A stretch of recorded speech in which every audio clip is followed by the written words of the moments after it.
하나님은 말씀하십니다. 그토록 죽으라고 기도하는데 바울이 원했던 것과는 상반된 의미심장한 말씀만 하셨지요. 그런데 놀라운 사실은, 제가 여기서 지진이 났습니다. 사실 머리에. 바울은 도리어 크게 기뻐했다라고 고린도후서 12장에 보면 딱 기록이 되어 있습니다. 저는 그때 어떻게 이러한 응답을 받았는데 문자적으로 보면 이게 말이 안 되잖아요. 어떻게 크게 기뻐할 수 있었을까? 이런 고백이 나왔을까? 이 대목에서 하나님께서는 지금 이 시간에, 지금 이 말씀을 보고 있는 나에게도 주고자 하시는 하나님의 음성이 있지 않겠나? 왜 내가 이렇게 놀래고 있는지, 무엇을 찾아야 하는지 답이 있지 않을까라는 퀘스천이 딱 생겼어요. 그래서 자세히 보니까 이 말씀은 너의 그 가시는 너를 넘어뜨리는 것이 아니라 정말 내가 너를 사랑하는, 너를 교만해서 막아주는 것이다. 겸손과 믿음으로 세워주는 너의 가장 족한 나의 은혜다라고 하나님께서 바울 자신에게 하신 말씀이라고 바울이 깨달았다는 것을 그날 제가 깨달았어요. 저도 나에게 있는 이 육신의 문제, 나에게 있는 지금 여러 가지 내게서 제발 좀 떠나갔으면 좋았을 것을, 이 문제들 나를 둘러싸고 있는 문제들 또한 나의 교만을 막아주고 더 큰 믿음을 주시기 위한 하나님의 은혜의 도구였다. 이걸 바울이 깨달았더라고요. 바울 서신을 읽어보니까 그걸 깨닫게 되더라고요. 이제 이 놀라운 비밀을 깨달은 바울은 온 세상을 다니면서 이제 복음을 전합니다. 그렇게 복음을 전파하는데 고생을 하고 결국 어떻게 됐죠? 바울은 목뱀을 당해서 순교를 했잖아요. 여러분들, 저는 이 부분에서 우리가 정말로 잘 보아야 될 것 같아요. 우리는 성경을 통해서 너무나 이제 많은 지식과 많은 설교를 듣고 성경 공부를 하다 보니까 그냥 바울에 대해서 아는 정도에서 끝나는 경우가 많은데, 여러분 실제로 보세요. 겉으로 보기에는요, 바울은 자기가 좋아서 그냥 예수님 만났는데 자기가 좋아가지고 하나님께 온갖 사랑 다 보내고 받은 것 하나도 없는 짝사랑처럼 보이지 않나요? 자기에게 얻어진 게 하나도 없는 짝사랑처럼. 그런데 이 짝사랑처럼 보이지만 바울의 믿음을 사상을 내가 닮아가려는 그 노력하기 시작했던 부분이 바로 바울 서신을 읽으면서 저의 목회 철학 바울 사상, 여러분이 전부 다 평신도 사역자가 됐으면 좋겠어요. 그냥 평신도 성도로 끝나는 인생이 아니라 바울과 같은 그런 사역자, 그런 사상을 가지고 신앙생활을 했으면 좋겠다라는 생각이 들고 저의 인생에도 그렇게 살고 싶어요. 담대하는 복음에서는 타협하지 말고 할 말을 정확하게 하시고, 그러나 정말 교만하지 아니하며 거룩한 모습으로 살아가는, 그래서 말씀이 되어지고 여러분의 삶을 보고 한마디만 해도 복음이 되어지고 전도가 되어지는 그런 인생이 되기를 바랍니다. 바울 서신을 읽어가면서 제가 그런 마음들이 시작되었던 것은, 바울 서신을 보면 세상에서 가장 자신이 행복한 사람이었다라고 전하고 있다는 사실이에요. 아니 이러는데 아무것도 받은 거 없고 목 매여서 목 잘려가지고 순교까지 당했는데 그의 서신을 보면 그가 딱 정확하고 명확하게 한 것, 가장 나는 세상에서 행복한 사람이었다는 이 말을 보면 충격이에요. 솔직히 충격을 받아야 해요. 막 머리에 지진이 일어나고 가슴에 뭔가요? 확 총알 맞은 기분이 들어야 한다는 거예요. 내가 그리스도를 보세요. 그분이 그렇게 말을 해놓고 내가 그리스도를 본받는 자 된 것 같이 너희는 나를 본받으라는 말을 쫙 하죠. 여러분 이 말 함부로 나올 수 있는 말이에요? 나의 나 된 것은, 이렇게 내가 살 수 있었던 것은 하나님의 은혜라고 고백을 합니다. 그분은 바울 서신을 보면. 와, 말씀을 깨달았다고 해서 여러분 항상 어느 때라도 우리가 이렇게 살아갈 수 있어요? 모든 것이 하나님의 은혜라고 이렇게 사라지던가요?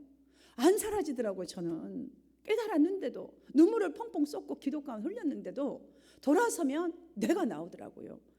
어떻게 살았길래 나를 본받으라고 하셨을까? 그 자신의 육체의 가시를 가지고도 어떻게 살았으면 나를 본받는 사람이 되라고 할까? 이 땅에서 누릴 만한 것은 제대로 한번 누려보지도 못한 그런 삶이었는데 죽도록 충성하고도 나를 충성할 수 있도록 불러주신 하나님께 감사할 뿐이라고, 하나님의 은혜였다고 나의 삶은 온통 나는 이 땅에서 가장 행복한 사람이라고 고백할 수 있었던 여러분, 이 말씀을 듣는 여러분의 심령, 지금 심정은 어떻습니까? 여러분은 어떻습니까? 우리가 마음속으로야 주님 많이 사랑합니다. 이 사람의 삶을 보면 하나님을 짝사랑만 한 불쌍한 사람처럼 보이지 않잖아요. 여러분 보이시나요? 느껴지시나요? 그렇게? 그래도 짝사랑한 것 같습니까? 이 사람은 분명히 장차 받을 칭찬과 상급을 떠올려 보면서 여러분 그렇게 말씀을 붙잡고 주신 그 은혜에 몸부림치면서 살았기 때문에 나를 본받는 자가 되라. 내가 이렇게 살 수 있다는 것은 주님의 은혜였다. 이런 멋진 고백을 할 수 있었지 않았나? 이런 생각 드시지 않습니까? 세상에서 누구도 줄 수 없는 가장 큰 복을 받은 사람. 여러분 이렇게 우리 가슴속에 느껴져야 돼요. 우리의 머리에 지금 말씀을 듣는 우리 머리에 은혜의 쥐가 나야 돼요. 사실은 이 말씀이. 여러분 우리가 앞으로 얼마나 살지 모르지만 이 말씀 앞에서 우리는 나머지 나의 인생도 바울처럼 살아야겠다는 이 도전의 믿음이 가슴속에서 사실은 쿵쿵하고 일어나야 돼요. 그래야 돼요. 여러분들. 왜? 말씀이 육신이 돼요. 여러분 가운데 있어야 여러분의 삶의 변화가 일어나기 때문이죠. 왜냐하면 저도 여러분도 가시 때문에 주저앉고 불평할 때 너무나 많아요. 기도할 때는 어떠나요? 왜 다른 사람에게는 없는데 나는 복음을 위해서 한번 살아보고 싶은데 정말 이 목사 부족한 이 목사가 복음 좀 전하고 싶은데 어떻게 전해야 여러분들이 깨어날까? 어떻게 전해야 말씀이 정말로 이 가슴으로 와서 살아낼까? 이것을 해보고 싶은데 이놈의 가시 때문인지 부족함 때문인지 사라지지 않고 왜 하필이면 중요할 때에 하나님 내가 가장 싫어하고 내가 좋지 않는 가시가 드러날까? 여러분 그럴 때 없나요? 살면서? 여러분 그러면서 불평하고 그러면서 여러분들 주저앉아 버릴 때 여러분 없으십니까?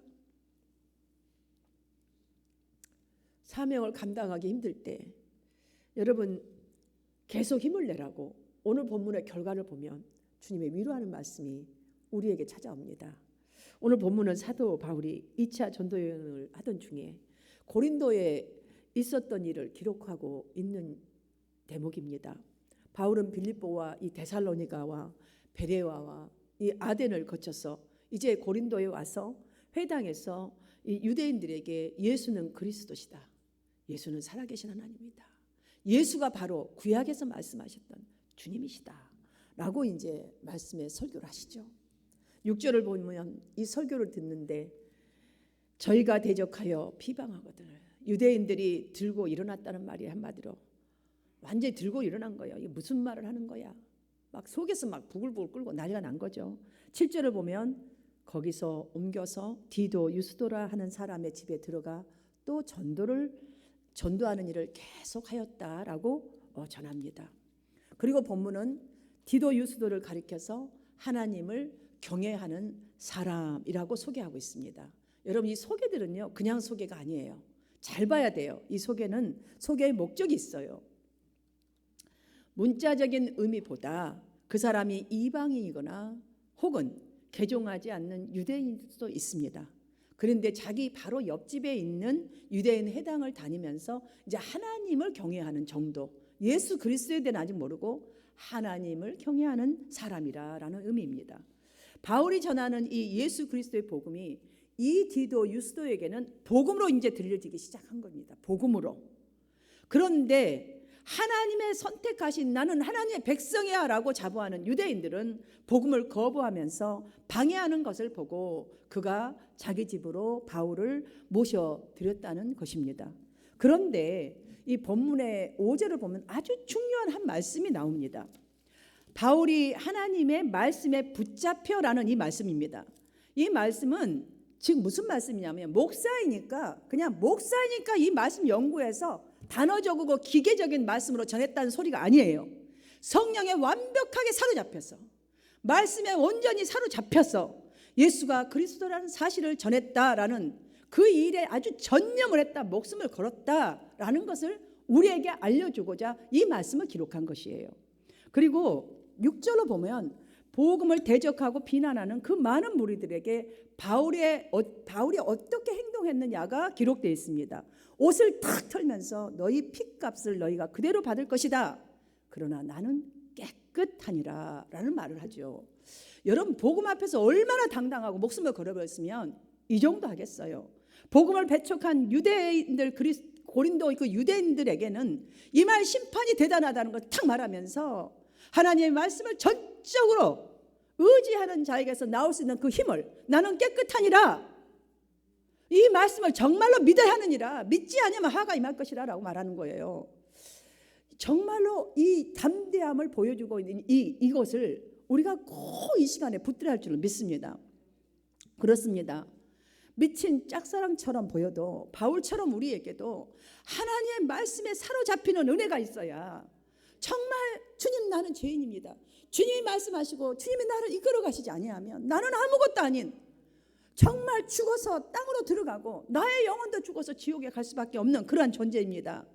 이런 은혜에 사로잡혀 있어야 인간의 힘이 아니라 전능하신 하나님을 전적으로 의지하여서 세상 한복판에서, 여러분, 세상 한복판이라는 것은 모든 것이 집합 종합되어 있는 거 아니에요. 유혹과 제약과 모든 것이 있는 그 한복판에서 전도의 삶을 살 수가 있는 것입니다. 보십시오. 바울이 성전에서 말씀을 선포해도 하나님의 백성이라고 자부하는 그 유대인들을 배척하고 공격하는데도 불구하고 바로 또 옆집으로 가서 유스도 집에 가서도 복음을 전하고 있으니, 여러분, 그 유대인들에게는 어떻게 했겠어요? 마치요, 그 장작에 불을 딱 붙여놨는데 또 다시 기름을 확 끼얹어 버린 것 같아요. 그들은 지금 가만히 안 두겠다. 지금 성전에서 이 정도로 우리가 했는데 또 옆집에 가 또 저래? 가만히 안 있죠. 여러분, 불 보듯이 좀 짐작이 되지 않습니까? 여러분들도 전도하다 보면, 또 주님의 교회에 정말 교회 일에 충성하다 보면, 또한 한 주 동안 오늘 붙든 말씀 내가 잘 살아보리라라고 결단을 하고 노력을 하죠. 그런데도 참지 못할 정도로 이 모양 저 모양으로 공격을 받을 때 많잖아요, 여러분들. 여러분, 그렇기 때문에 오늘 본문은 바울처럼 전도의 복음의 사명을 공통적으로 가지고 있는 저와 여러분이라는 거예요. 바로 저와 여러분에게 주시는 말씀이에요. 그렇게 되면 잘 듣고 위로받으시고 힘을 얻어서 이런 삶을 꼭 살아내시기를 주님의 이름으로 축원합니다. 그럼 우리가 하나님의 말씀에 붙들려 복음을 전하기 위해서 주님께서 바울에게 정말 그런 상황 속에서 어떤 위로와 어떤 권면을 주셨는지 그 내용을 이 시간 살펴보고자 합니다. 9절 말씀을 함께 읽겠습니다. 시작. 밤에 주께서 환상 가운데 바울에게 말씀하시되 두려워하지 말며 침묵하지 말고 말하라. 참, 이 말씀을요, 밤에 이제 이렇게 오셔가지고 말씀하시잖아요. 그 다음에 곧 이어서 하신 말씀 제가 여러분에게 말씀해 드릴 테니까 잘 들어보십시오. 내가 이 말씀을 기억하시고 들으세요. 내가 너와 함께 있으며 어떤 사람도 너를 대적하며 해롭게 할 자가 없을 것이니 라는 말씀을 그 다음에 딱 덧붙입니다. 이 말씀은 곧 무슨 말씀이니까 이 두 개 9절과 10절 말씀은 하나님의 말씀에 붙들려서 완전히 성령에 정말 붙들림 되어서 인도를 받고 살아간다 할지라도 박해나 어려움이 없을 것이 아니다는 말이에요. 없다가 아니에요. 그런 말이 아니에요. 참기 힘들고 고난이 심하다 하더라도, 정말 이 일 감당하기 정말로 자존심 상하고 속상하고 힘들어 할지라도 하나님이 함께 하셔서 넉넉히 극복할 수 있도록, 성령님이 함께 하셔서 극복할 수 있도록 하실 것이다 라는 약속이에요. 또한 아무 해도 절대로 받지 않는다 라는 말씀이에요. 얼마나 큰 위로예요. 그래요, 예비하신 은혜 있다라는 것, 여러분 모르는 성도 여기 계십니까? 분명히 하나님은 내 하는 일에 예배하신 은혜가 있을 거야. 내가 이 신앙생활 하는데 예배 드리는데 하나님은 분명히 오늘도 이 예배 중에 또한 예비하시는 은혜가 있을 거야. 이거 모르는 사람 어디 있습니까? 성도들 중에 다 있습니다. 그런데 여러분들 실질적으로 우리가 복음의 삶을 살아보려고 노력하다가 전도하다가 정말로 힘들 때 이런 마음 들 때가 있잖아요. 내가 이렇게까지 저 사람에게 당하면서 복음을 전해야 하나? 이렇게까지 참아야 하나? 이렇게까지 하는데 섬겨하나? 여러분 그런 경험 없으신가요? 저는 솔직히 너무나 많았습니다. 너무나.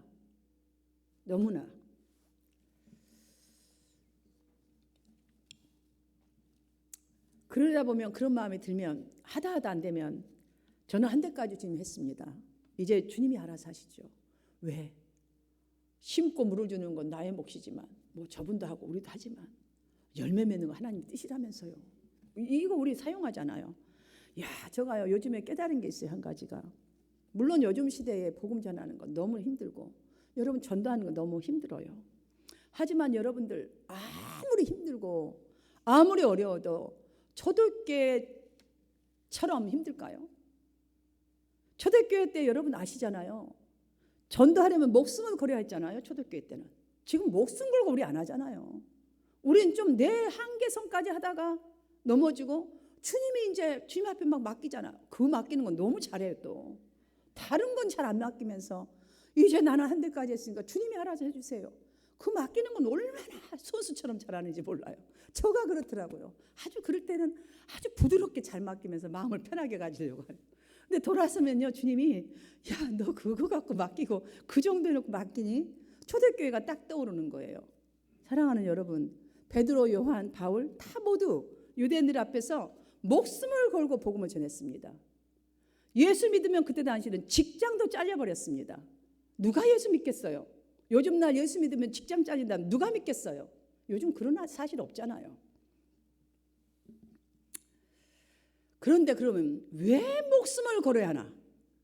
왜 전도하는 일이 목숨을 걸 만큼 중요한 일인가? 여러분 이것을 한번 이 시간 생각을 해보십시다. 예를 들어서 여러분들 목숨을 다 주어도 아깝지 않는 건 누구예요? 자식이잖아요. 남편을 위해서 아내를 위해서는 뭐 아까워서 못 줄 수도 있겠지만 자식은 그렇지 않잖아요. 자식은. 만약에 여러분 자식이 하나님을 알지 못하고 있다면 여러분 그 결과 너무나 잘 알고 있잖아요. 너무나 잘 알고 있잖아요. 그 자식 앞으로 꼭 구원받아야 할 영혼이란 것 여러분 이 시간 느껴지시잖아요. 또 알고 계시잖아요. 로마서 10장 14절에서는 이렇게 말씀합니다. 그런즉 그들이 믿지 아니하는 일을 어찌 부르리요? 듣지도 못한 일을 어찌 믿으리요? 전파하는 자가 없이 어찌 들으리요? 전파하는 자가 없이 어찌 믿으리요? 여러분 이 말씀 잘 들어야 해요.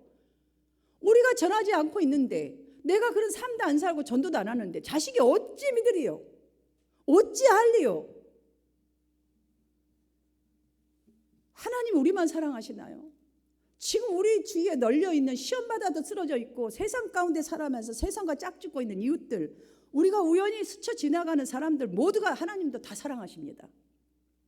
하나님께서 구원하시기를 원하시는 주님의 백성들이란 사실이에요. 내 자식만이 아니라. 그래서 주님은 내가 너와 함께 있음에 자, 이 말씀은 뭐예요? 두려워도 힘들어도 침묵하지 말라는 말이에요. 내가 너와 함께 있음에 힘들어도 대적들이 둘러싸인 가운데서도 바울은 복음을 전하여서 8절을 보면 회당장 그리스도와 온 가족이 더불어 예수를 구주로 믿으며 수다한 또한 고린도 사람들도 듣고 믿어 세례를 받았다라고 기록하고 있습니다. 여러분 그리스도가 회당장이었다라는 이 소개 중요합니다. 그 사람은 또한 유대인이었다는 말이에요. 회당장 유대인. 당시 회당장은 자신이 맡은 이 회당을 책임져야 했던 사람이에요. 그리고 그 당시에 고린도에는 유대인 남자가 10명만 있으면 회당 하나가 이렇게 세워졌어요. 그래서 여러분 이렇게 생각해 보면 회당장들이 참 많겠죠. 교회는 하나이지만 우리 교회도 구역장도 계시고 뭐 남녀 선교회 하여튼 임원들도 계시고 전부 다 뭐 하나씩 다 집사 하여튼 전부 다 맡으셨어요. 여러분들 지금 여러분들도 회당장이라고 생각하시면 돼요. 자, 그러니 우리의 삶을 이렇게 보면 회당장 간에도 보이지 않는 경쟁이 있지 않았겠습니까? 왜냐하면 탁탁 세워졌으니까 우리가 경쟁을 해야 되잖아요. 선한 경쟁을. 자, 구역장들은 자기 구역을 더 왕성하게 부흥시키고 사랑의 집합소로 만들어서 정말로 하나님의 두나미스한 역사를 일으키는 게 그들이 가진 사명 아닙니까? 그러니 좋은 경쟁이 있어야 되지 않겠어요? 이 속에는 물론 육신의 경쟁도 있었겠지요. 그러니 이 해당장이 예수 그리스도를 주로 믿게 되었다는 일이 이게 쉬운 일인가요? 보통 일이 아닌 거예요.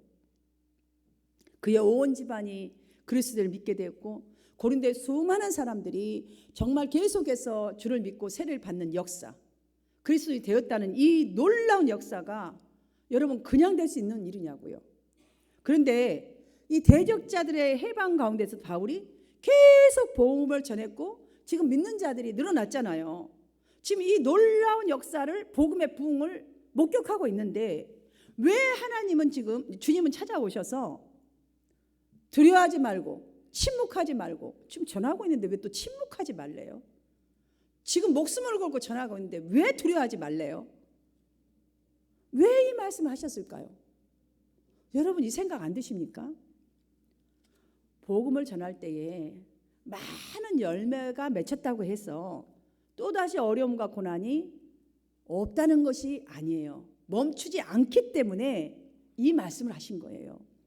하나님께서 두려워하지 말며 침묵하지 말고 담대히 전하라라고 하는 이 위로와 이 권면의 말씀, 여러분 바울만이 아니라 오늘 이 시간 말씀을 듣고 있고 주님을 사랑하는 저와 여러분에게도 동일하게 주시는 말씀이에요. 그래서 아무런 보장 없이 하나님은 이 말씀 절대 하시지 않습니다. 지금 잘하고 있는데 뭐 때문에 이 말씀은 여러분에게 이 시간에 전한다고 보십니까? 하나님 분명한 보장이 있습니다. 또한 위로하시고 권면하실 때 분명한 이유가 있으십니다. 이는 해롭게 할 자를 이미 아시고, 뒤에 보시잖아요. 해롭게 할 자가 없으니라고 하셨잖아요. 여러분이 이 일을 감당하고 힘들어도 절대로 해롭게 할 자가 없다. 내가 너와 함께하면 지킬 것이다. 내가 너와 함께하면 두려워하지 말라. 비록 어떤 일이 있다 할지라도 두려움 갖지 마시고 믿음으로 붙들고 나아가라 라는 말이에요. 우리는 사실요, 이 말씀 앞에서 한번 우리 자신을 돌이켜보면 참 연약합니다. 저 자신을 보아도 당하는 것도 한도가 있고 버티는데도 저는 한계가 있는 것 같더라고요. 한 번 당하고 두 번, 세 번 끊임없이 당하다 보면 아무리 강한 믿음의 사람도 지쳐요. 지칩니다. 솔직히 지치면 그 위협받고 협박받는 그 소리들, 막 가십 소리들 머릿속에서 맴돕니다. 솔직히 기도로 막 풀고 위로받고 힘을 얻으니까 그렇지 원래 내 육신적으로는 이게 막 머리를 맴돌고 신경을 쓰다 보면 이 정도면 됐다. 주님의 뜻이 다른 데에 있다는 사인인가 보다. 이런 생각이 들어서 그럼 더 이상 전하거나 더 이상 권면하거나 더 이상 하면 안 되겠구나. 그냥 조용히 있다가 다른 데로 가야지. 뭐 성도들은 그렇게 결단을 하겠죠. 사랑하는 여러분, 이렇게 결단하는 경우 참 많지 않나요? 바울의 펼쳐진 이 상황 역시도 사실 그러했던 상황인 거예요. 목숨을 걸었지만 지금 보세요. 막 기름에 지금 타오르는 불에 기름 붓듯이 옆집에 가서 전하고 많은 사람들이 막 구원을 받고 유대인들은요 좀 미치는 거예요. 지금 상황 엄청난 상황인 거예요. 사실은 지금 언제 바울을 잡아다 죽일지 모르는 상황이라는 거예요. 그래서 주님은 이제까지 숱한 고난과 생명의 위협을 받아왔고 이러한 위치 앞에 서서 정말 바울이 말씀을 전하고 많은 사람들이 구원받는 것을 목도하고 있지만 그런 바울에게 찾아와서 친히 위로하신 것입니다. 격려하신 이 세 가지 여러분 우리가 기억하십시다. 왜? 한 주간도 잘 살아내기 위해서. 그 하나가 무엇이냐면 두려워하지 말라. 다음은 잠잠하지 말고 전하라 말하라. 그리고 다음은 할 일이 많음을 기억하라. 이 말씀이에요. 여러분 굉장히 중요한 말씀이에요. 이 말씀은 바로 우리 한마음교회 한 분 한 분의 말씀을 듣고 계신 성도님을 통해서 구원하고자 하는 많은 백성들이 아직 죄와 사망에 묶임 바 되어 있다. 그러하기 때문에 이것을 기억하고 더욱 부지런히 복음을 전하라는 말씀이 아니겠습니까? 바로 그래서 중요한 말씀입니다. 강건하면 우리는 8, 90 그런 인생 아니잖아요. 그런 인생이잖아요. 여러분, 그런데 우리가 목숨을 걸고 열정적으로 움직일 시간은 언제까지일 것 같습니까? 90대도 그렇게 할 수 있다고 보십니까? 저는 안 될 것 같습니다. 저희 건강으로는. 뭐 살지 안 살지도 모르겠지만.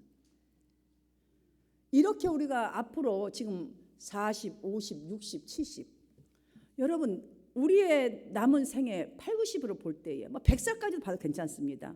자, 건강하게 움직일 수 있는 날이 얼마나 된다고 보십니까? 주님 앞에 열심히 살아가지고 설날 여러분 감당할 일이 여러분 얼마나 남았다고 보십니까? 별로 남지 않았어요. 생각해 보니 주님은 바울을 위로하셨습니다. 지금 우리에게도 위로하십니다. 너 나이가 이 정도니? 괜찮아. 할 수 있어. 할 수 있는 날까지, 부르는 그날까지 바울과 함께 하고 있으니, 너와 함께 하고 있으니 어떤 사람도 너를 대적하여 해롭게 할 자가 없을 것이라고 격려의 약속을 하셨습니다. 사랑하는 여러분, 이러한 주님의 뜻을 살려서 복음에 붙들려서 진정으로 여러분의 삶을 통해 여러분이 침묵하지 않고 전하는 그 말씀을 통해 믿지 않는 사람들 가운데서 속해 있는 하나님의 백성을 찾아 나서는 저와 여러분이 되어지기를 주님의 이름으로 축원합니다.